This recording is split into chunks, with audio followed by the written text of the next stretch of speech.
তাহলে Brazil versus Norway 5 July রোববার বাংলাদেশ সময় দিবাগত রাত 2টায় শেষ হলো লড়াই, কোয়ার্টার ফাইনালে ওঠার লড়াই। আগের দিনেই ব্রাজিল শেষ 32-এ জাপানকে রুদ্ধশ্বাস লড়াইয়ে হারিয়ে শেষ 16তে নাম লিখিয়েছে। অপেক্ষায় ছিল প্রতিপক্ষের নরওয়ে ভার্সেস আইভরি কোস্ট ম্যাচের বিজয়ীর সঙ্গেই ব্রাজিল খেলবে এবং সেই ম্যাচটাতে শেষ সময়ের গোলে গিয়ে পুরো ম্যাচ ঘুমিয়ে থেকে আর্লিং হাল্যান্ড সময় মতো কাজের কাজটি করে দিয়ে জয়ের নায়ক নরওয়েকে তিনি নকআউট পর্বের প্রথম ম্যাচ জেতালেন প্রথমবারের মতো সেই দেশের ফুটবল ইতিহাসে।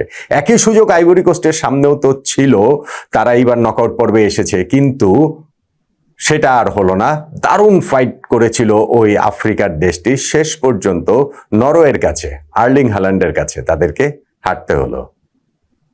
নেইমার ভার্সেস আর্লিং হাল্যান্ডের ম্যাচ দেখার জন্য তাহলে সবাই প্রস্তুতিটা নিয়ে নিন। দেখুন, আজকের ওই ম্যাচ দেখে আমার সেই বন্ধুটির কথা মনে পড়ছে যিনি ফুটবলের এই টিপিক্যাল নাম্বার 9দের দেখতে পারতেন না। তার দাবি একটাই, ধরেন রুট ফর নিস্টেলরয়, যে কি করেন, কিছুই তো করেন না, সারা ম্যাচে খালি গোল করা ছাড়া কিছুই করতে পারেননি। তো ওকে আমি কোনোদিন বোঝাতে পারিনি যে ফুটবলের সবচেয়ে মহার্ঘ ব্যাপারটাই হচ্ছে গিয়ে গোল করা, এবং সেইটা যারা করেন তারাই হচ্ছে গিয়ে ফুটবলের সবচেয়ে মূল্যবান শিল্পী। আর্লিং হাল্যান্ড এরকমই। আজকের যে ম্যাচটা, সেইখানটাতে পুরো ম্যাচে তিনি কোথায় ছিলেন? অদৃশ্য হয়েছিলেন, তাকে দেখাই যাচ্ছিল না। 2-1টা হাফ চান্স তিনি পেয়েছেন এবং যেই গোলটাও দিয়েছেন আপনার দেখলে মনে হবে এই গোলটা আমিও দিতে পারি। হ্যাঁ, ওইটা অসাধারণ একটা থ্রু এই রাইট সাইড চ্যানেল থেকে এসেছিল, এই আইভরি কোস্টের ডিফেন্সটা চিরে ফেলেছিল সেইখান থেকে, বার 3 ডিফেন্ডারের মাঝখান থেকে যে কাটব্যাকটা করলেন হাল্যান্ডের, সত্যিকার অর্থেই আপনি আমি থাকলেও এটা আসলে গোল হয়ে যেত। ইনফ্যাক্ট হাল্যান্ড যে গোলটা দিয়ে তার সামনে পুরা গোল পোস্ট এই 2 হাত দূরে থেকে, ইনফ্যাক্ট তিনি যে বলটা জালে জুড়েছেন সেইটা খুব কনভিকশন নিয়ে তা না, বুটের একেবারে সুইট পার্টটা যে তার বলে কানেক্ট করতে পেরেছে বিষয়টা সেটা না, কিন্তু তারপরও গোল তো হয়েছে, তারপরও কাজের কাজটা তো তিনি করেছেন, তারপরও এই গোলটাতেই তো নরওয়ে আইভরি কোস্টের বিপক্ষে জিতে উঠে গেল নকআউট পর্বের পরের রাউন্ডটাতে, রাউন্ড অফ 16-এ।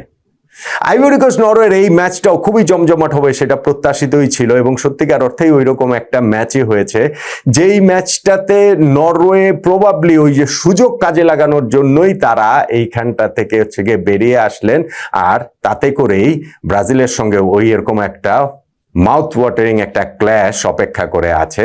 ব্রাজিলের জন্য একটুখানি দুশ্চিন্তার ব্যাপার কিন্তু এখানে রয়েছেই, ইতিহাসের একটু পিছু টেনে ধরা এবং একই সঙ্গে নতুন করে ইতিহাস তৈরি করো, সেইটাও বা কিভাবে।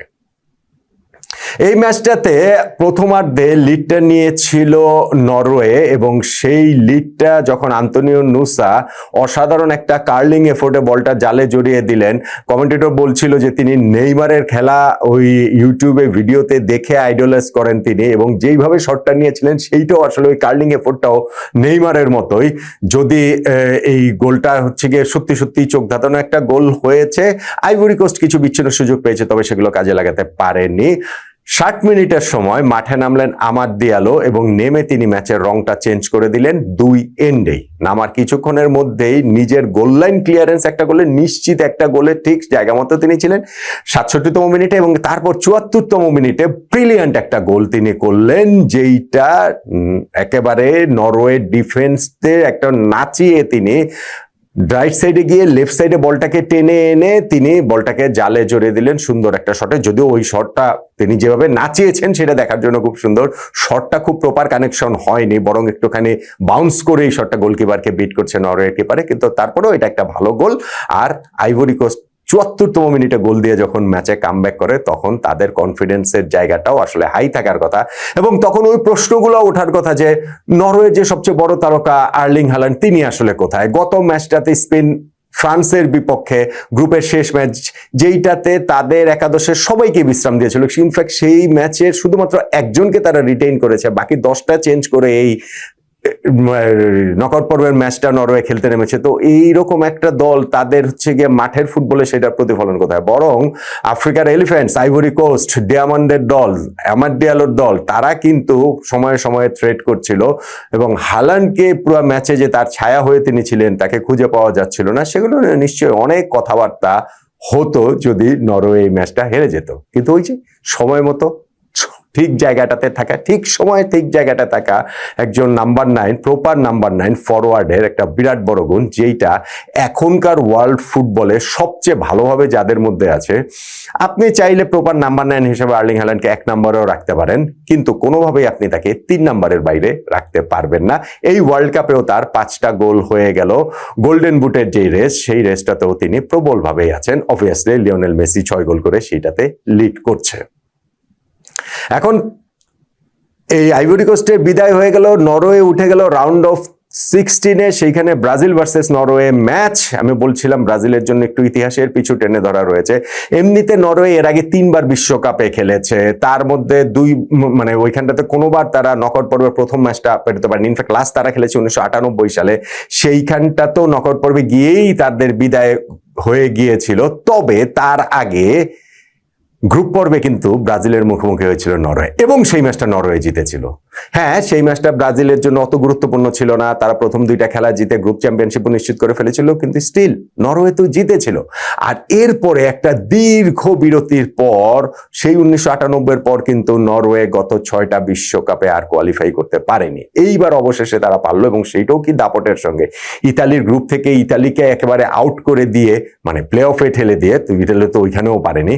ফলে ওই নরওয়ের কাছ থেকে এইবারের ওয়ার্ল্ড কাপে one of the dark horse হিসেবে তাদেরকে ধরা হচ্ছে, যেহেতু ব্রাজিলের সঙ্গে এখন তাদের ওই মুখোমুখি লড়াই 1998-এর সেই স্মৃতিটা ফিরে ফিরে আসতে বাধ্য। আর ব্রাজিলের জন্য আরো একটা যে ব্যাপার রয়েছে, 2002 সালে সর্বশেষ যে বিশ্বকাপ ব্রাজিল জিতেছিল, তারপরের প্রতিটা বিশ্বকাপে যখনই নকআউট পর্বে ইউরোপিয়ান টিমের মুখোমুখি ব্রাজিল হয়েছে, সাথে সাথেই ওই ইউরোপিয়ান টিমের কাছে হেরে ব্রাজিলের বিশ্বকাপ থেকে বিদায় ঘন্টা বেজে গেছে।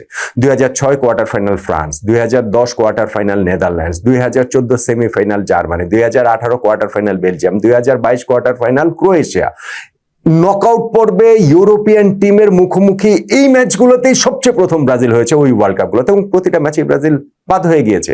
ফলে নরওয়ের সঙ্গে যখন তারা খেলছে, আরো একটা ইউরোপিয়ান টিমের সঙ্গে যখন ব্রাজিল খেলছে, আরো একটা নকআউট ম্যাচ এই রাউন্ড অফ 16-এ, এইটা ব্রাজিলের জন্য ওই ইউরোপিয়ান টিমের যে জুজুটা আছে সেইটা কাটিয়ে ফেলার একটা সুযোগ। কার্লো আনচেলত্তির দলের জন্য সেই সুযোগটা নিঃসন্দেহে থাকবে।